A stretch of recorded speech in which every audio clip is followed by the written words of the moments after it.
بچے کی تو محنت ہے، بچے نے تو محنت کی، مگر اس کے ساتھ ساتھ دو ایسی شخصیات ہیں، مطلب دو ایسے لوگ جو کہ ڈائریکٹلی انوالو ہوتے ہیں، ایک ان کے پیرنٹس اور دوسرے ان کے قاری صاحب، تو وہ اس بچے کے ساتھ ساتھ اتنی ہی زیادہ جو ہے وہ مبارکباد کی مستحق ہیں جتنا ہی بچہ ہے۔ اور قاری صاحبان اور بچہ یہ ایک یعنی کہ بالکل ایسے ہی چلتا ہے جیسے وہ بچے نے کام یاد کروانا ہوتا ہے، گائیڈ لائن قاری صاحب کی ہوتی ہے، اور ساتھ ساتھ جو ہے وہ پیرنٹس ساتھ دیتے ہیں تو پھر کامیابی کی طرف بچہ جاتا ہے۔ اس کے لیے پہلے بھی جتنے بچے حفظ کر چکے ہیں اور آنے والے بچے جتنے حفظ کر رہے ہیں،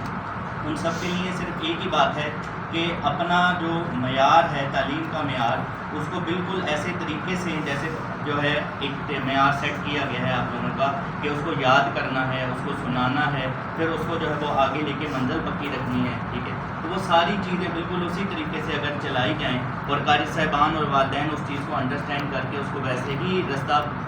راستہ بتاتے جائیں، تو اللہ کے کرم سے یہ بچے جو ہیں وہ منزل حاصل کر لیتے ہیں۔ تو باقی اگر اس کے اندر دیکھا جائے تو قرآن پاک کی برکت کے حوالے سے بات کی جائے تو اس کی تو برکتیں ختم نہیں ہیں، وہ برکتیں شروع ہوتی ہیں سب اس وقت پہ جب وہ بچہ اللہ تعالیٰ چن لیتا ہے اپنے کلام کے لیے، وہاں سے سٹارٹ ہوتی ہیں اور پھر وہ چلتی ہیں ساری زندگی، جب تک اللہ تعالیٰ نے اس بچے کو زندگی دی ہے،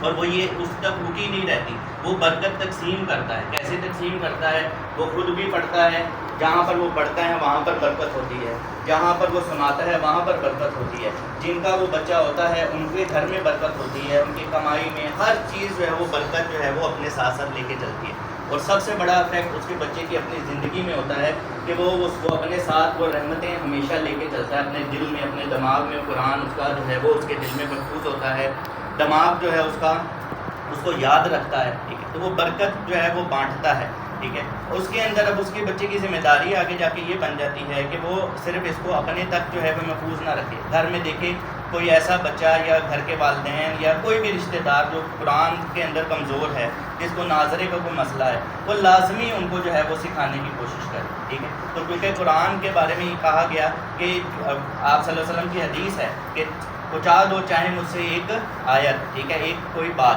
تو یہ جو ہے یہ بات کو ہمیں جو ہے وہ سمجھنا چاہیے کہ چاہے ہمیں ایک بات پتہ ہے، ایک بات بھی ہمیں پتہ ہے، تو ہماری ڈیوٹی بنتی ہے کہ ہم وہ دوسروں تک پہنچائیں۔ اور اس بچہ جو حفظ کر لیتا ہے اس کے اندر تو اس کے اوپر تو ایکسٹرا رسپانسبلٹی یہ آ جاتی ہے کہ حفظ کے ساتھ ساتھ پہلے تو اس نے قرآن پڑھا، اب اس نے اس کو حفظ بھی کر لیا، ٹھیک ہے، پہلے اس پہ عمل کرے اور پھر ساتھ ساتھ لوگوں کو آگے تک پہنچانا بھی شروع کرے، ٹھیک ہے۔ تو باقی ہم تقریب کیونکہ شارٹ ہے، گرمی لائٹ ویسے کم ہے،